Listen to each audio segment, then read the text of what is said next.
There's a pretty one, Ulysses.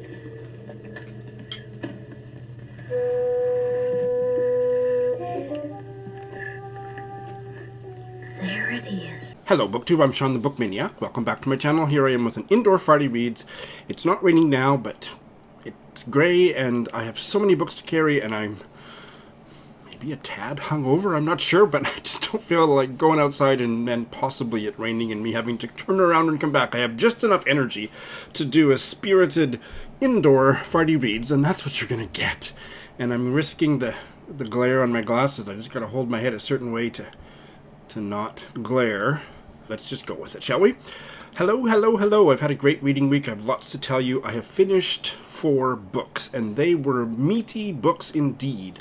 I have a glorious headache from giving these books such deep attention over the past week. First of all, I finished, finally, it took me 3 months to finish Ma Jian's novel Beijing Coma, translated from the Chinese by his wife, or his partner, Flora Drew, never published in Chinese.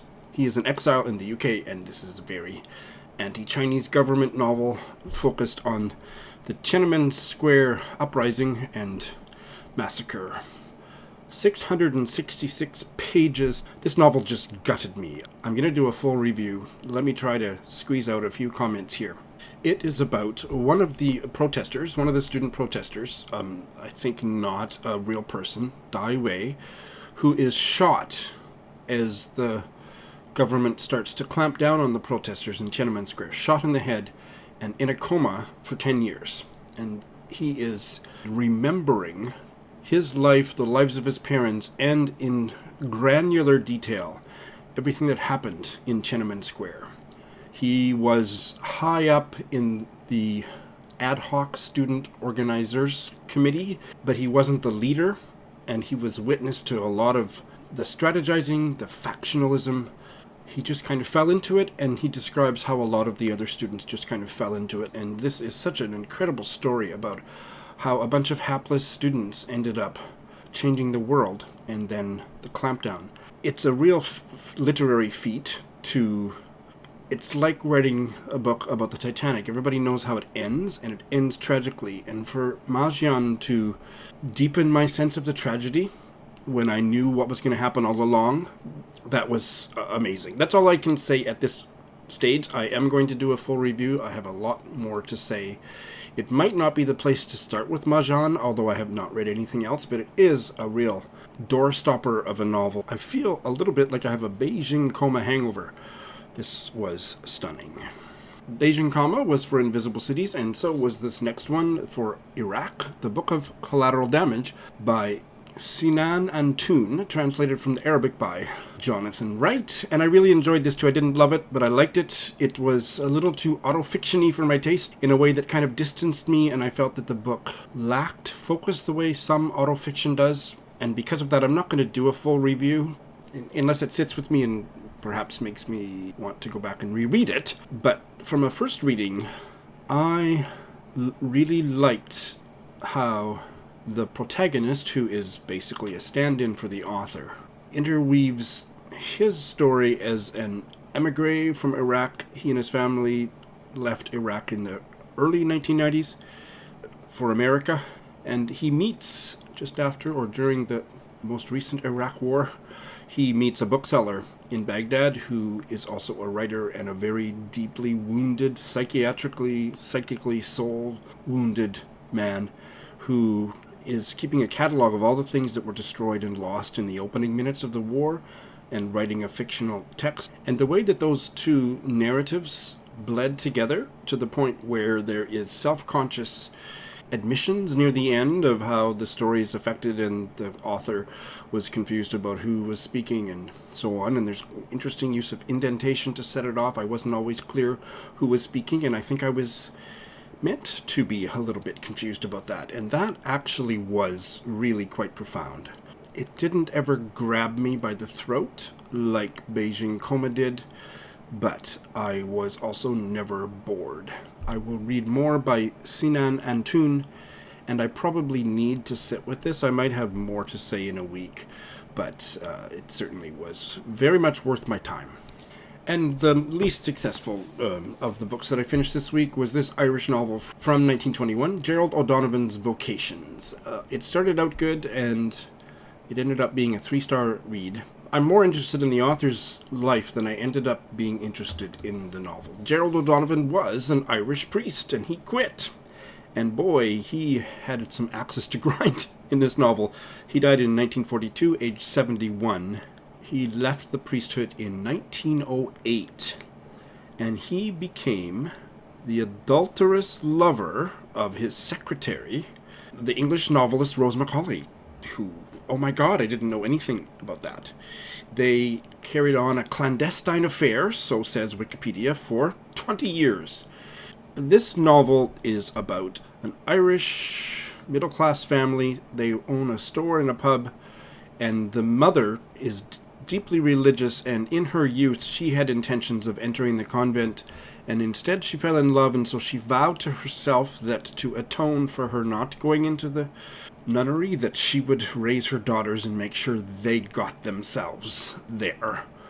Her husband is not so religious and very suspicious of the convent, and he is a very successful businessman in this small town, and he wants to marry his most beautiful daughter to another businessman in town so they can combine their businesses. So there's very much the two paths for women, both of which they're being steered in directions that don't have anything to do with their own personalities, their own yearnings, and it really wasn't very well done. It wasn't a terrible novel. I gave it 3 stars, but I felt like O'Donovan had one idea that he wanted to probe, and he gave each character one small personality trait in order to put them all in the same room and have them sort out the conflict, and there wasn't nearly enough depth to the characters to hold my interest. I wasn't bored. I appreciated the anti-religious sentiment coursing through the novel, but I would have preferred to read something that went a lot deeper. And if you're just going to go on an anti-religious rant and complain about all the things you had to put up with and you were a priest, write a damn essay. Don't write a mediocre novel. And that's what this ended up being. And the last one that I finished was the audiobook of the Australian novel A Treacherous Country by K.M. Kruimink. And I really enjoyed it too. 4 stars. I think I would have done better with it, even though I loved the audio narration. It was fabulous. But I think as an audio-text combo, I would have gotten more out of it. I did get quite an awful lot out of it. It's a historical novel set in the 1840s, and it is about a vaguely noble, aristocratic guy that gets sent by his girlfriend's great-aunt to Van Diemen's Land, Tasmania, to find her long-lost relative. And he is a bit of a sad sack, and he has many adventures, and boy, the writing was fantastic, and the adventures were narrated extremely vividly. There was humor, and there was a whole bunch of other stuff going on. It was a little bit too plotty for my tastes. I would have liked a little bit more character development, but that's probably not a flaw in the novel as much as it is just my personal reading tastes, but I recommend it very highly. It wasn't a Sean book. It was an excellent book, and I may, in fact, reread it. I certainly would try more by Kathy Kruimink. This was her debut. It won a prestigious prize. James of Caustic Cover Critic talked about the prize. I think it's the Vogel Prize for an unpublished manuscript, and it won, and that's all I have to say about that. So that's what I have finished. I have started a SWAC. In no particular order. Oh my god, this is so fascinating. Beyond the Rice Fields by Naivo. This is my pick for Madagascar. And it is translated from the French by Alison M. Charret, or Charette. I am only 30 pages, and I am absolutely smitten with this story. It is set back in maybe the 19th century. I don't know that we know, but it's on Madagascar. And it is a family of a grandmother, her daughter, and her granddaughter, and the slave boy. The father has separated from the family and has polygamous wives scattered around the island. And there was a curse on the mother, so the middle generation, and she was told by a seer that she should never have kids, and she did have the one kid. And it seems like there might be something bad going to happen in the future. She's the same age as the enslaved man, I guess we should say. And it's polyphonic. It's told in several different voices, and there's all this mythology and history and culture and dance and music and wildlife that's being referred to. There's lots of glossaries in the back. The writing / translation is really great. It's very early days, but the first 30 pages of this has absolutely knocked my socks off. I can't wait to delve into it more deeply. This Korean novel I'm doing for the Asian Readathon. This is a buddy read with Roz of Scally-Dandling About the Books. Trees on a Slope by Hwang Soon-won. I still don't know the exact pronunciation. I think I googled the heck out of this name when I reviewed his short story collection. I think I found it as Hwang Soon-won, but it sure looks like it should be Hwang Soon-won. Anyway, if anybody can help me. Translated from the Korean by Bruce and Juchan Fulton. And 20 or 30 pages into this, it is a Korean War story, and I'm not a big fan of... I like stories set in wartime, but not necessarily a big fan of soldier stories. And this one is really working for me so far. Spare, stark prose. Roz and I could both tell, we haven't checked in, but we've checked in, just a mini check-in to say that we could both tell from the the opening chapter that this is going to be a story deeply, sparingly told. The first scene of the soldiers walking through a new territory that they're scouting out to see if there's any soldiers, any survivors, anybody around in this little abandoned village. And the way we're in the consciousness of the most soulful of the soldier characters, at least that I've met so far. And he describes the feeling of walking through glass in a way that just situated me as the reader in the story. This is no dime store war novel. This is a richly literary novel. I loved the collection of short stories that I read by this guy, and I think I'm going to love this. I got a whole bunch of reading to do before I check in with Roz on the weekend, and I'm sure looking forward to that. And this Irish novel that I'm doing for Springathon, Marianne Lee's A Quiet Tide. And this is about the real-life Irish botanist in the early 19th century, Ellen Hutchins. So this is a historical novel about this real-life woman who was a famous botanist, but not nearly as famous as her discoveries should have made her. And this novel is about her life. So it's early days here. She has been billeted to a doctor's house because she's in such poor health after being in a boarding school where it seems like she wasn't really cared for, and she came from a poor home with a mother that couldn't really take care of her, so she's just kind of been neglected, and she's maybe 8 or 10 years old at the opening of the story.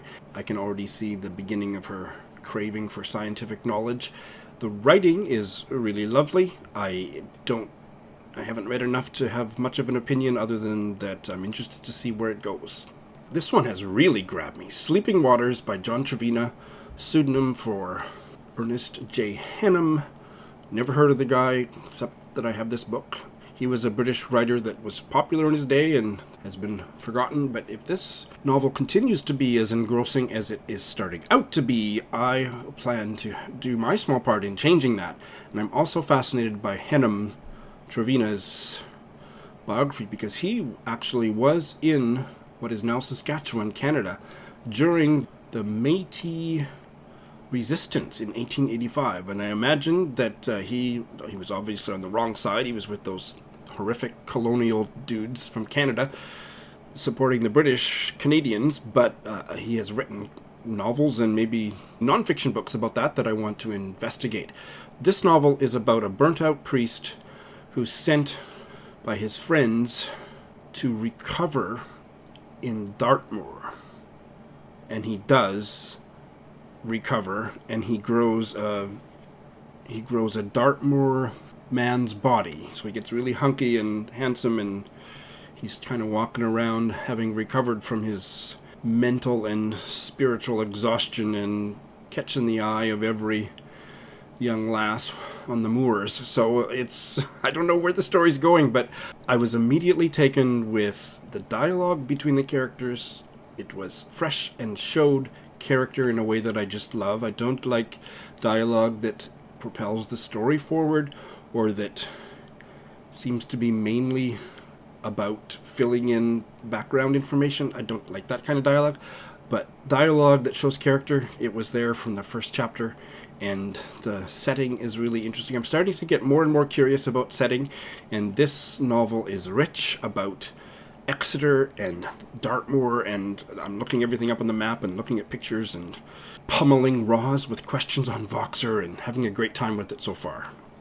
And I have also started the third volume of the Edna O'Brien Country Girls trilogy, called Girls in Their Married Bliss, not the most feminist of titles. And wow, sharp departure in point of view. The Edna O'Brien character, Kate, the first two volumes in this trilogy, it was her first-person narration throughout. This, the third volume, her frenemy, Badass Baba, is given first-person narration in her chapters, and then the chapters that are about Kate, the character that's kind of the autobiographical stand-in for Edna O'Brien, is rendered in third-person limited, and I'm not sure that that third-person limited point of view is working, but boy, the narration from Bubba is making her come to life. She was already just an overwhelming presence as narrated by her friend, but now that she gets her own say, wow, what a rich character. So, this is a buddy read with Sonia of an enthusiastic reader. We've read the first half of it this week, and we will finish it up, plus an epilogue next week, so I'll have some final thoughts for you then. I have started Berlin Alexanderplatz by Alfred Döblin, translated from the German by Michael Hoffman. And it's early days. This is dense writing. I'm not as sure about it, but I am intrigued by what I've read. It is about a convict who gets out of prison in Weimar, Germany, and he doesn't really want to be free. And he ends up meeting a Jewish man who kind of takes him under his wing, and the ex-convict is so stunned by all the noise and the hustle-bustle on the street, and missing the routine of prison so badly that he gets kind of blindly led into a rabbi's living room by this Jewish character. But then the conversation that they have is so rich and fascinating that, yeah, I'm interested.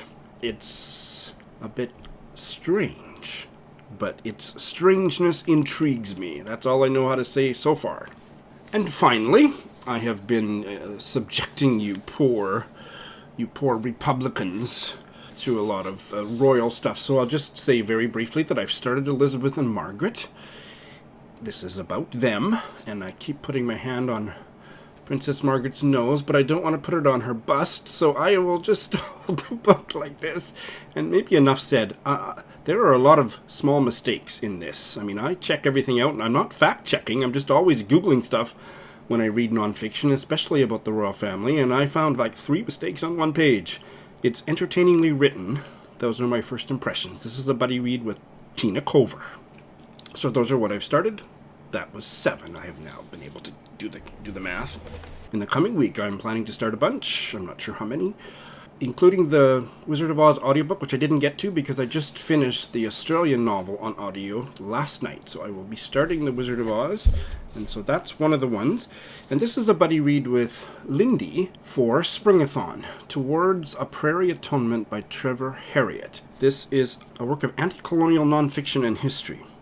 And it is about 2 centuries of Meaty residence on the prairies. So this is going to resonate really well with the Meaty history book that Heidi of My Reading Life and I are buddy reading. And it also talks about an atrocity that was perpetrated on the Meaty people in a particular area, St. Madeleine in Manitoba in 1938, and contemporary efforts to redress that injustice, very much tied in with environmental themes. So that's why I chose it for Springathon, and it's a short little book. I will be starting it this week, and expect that it will be heartrending and powerful. I'm going to start the Virginia Woolf short story collection, The Mark on the Wall. The first story is The Mark on the Wall, which is one of the best short stories I've ever read, and it was hands down the best short story I read last year, which made me track down a copy of one of her collections. One of the countries for Invisible Cities in May is North Korea, and you've got about 2, maybe 3 choices if you're going to read fiction anyway, and so I'm going to start one of those. This is a novel from North Korea, Friend by Paek Nam-Nyong, translated from the Korean by Emmanuel Kim. And it is a tale of marital intrigue, abuse, and divorce in North Korea. I didn't know that anybody other than the dear leader could get divorced in North Korea. And for the 1900 to 1950 readathon, I will be starting Diary... Oh boy, look at the glare on that. Diary of a Provincial Lady by E.M. Delafield. Despite the ugly cover, it's supposed to be really good. And they compensate for the blandness of their covers by the bookmark that goes with it. It was published in 1930. And I finished Tara June Winch's fabulous novel, The Yield, last week, and it has been staying with me, and Greg and I are still chatting about it on Voxer after our buddy read ended late last week, and I said last week that I was tempted to immediately reread it. I only say that about 2 or 3 books a year at the most, but I've never done it, and damn it all, I'm going to do it. I'm going to do this immediately. I'm going to start reading this again this week. I'm going to do it as an audio-text combo. I read it without the audiobook. I'm going to do it this second time with the audiobook playing in my ear while I read it again. And maybe after a second reading, I'll be able to put 2 or 3 sentences together to talk about it. It's just an incredible novel. And it's that kind of Sean book that's such a Shawnee book that I'm rendered mute. And I'm thinking, let's just reread it and see what I have to say then. So I'm looking forward to diving back in. Oops, almost forgot. I'm also going to be starting as a reread Justine by Lawrence Durrell, book 1 in his Alexandria Quartet. This will be a reread, but not quite a buddy read, with Adam of Memento Mori. We both thought a reread of this because we buddy read it almost exactly a year ago. Well, maybe in March. Anyway, it was during the first month of the pandemic when our focus and attention spans were a bit frazzled. So we're going to buddy read the second in the quartet next month. So we thought we would just reread this to freshen up our impressions of it before we dive in. We're not going to check in on a weekly basis or anything, but we're probably going to chat after we've both finished rereading it. So that's what's coming up in the week ahead. So, oh boy, life is beautiful. Thanks for watching.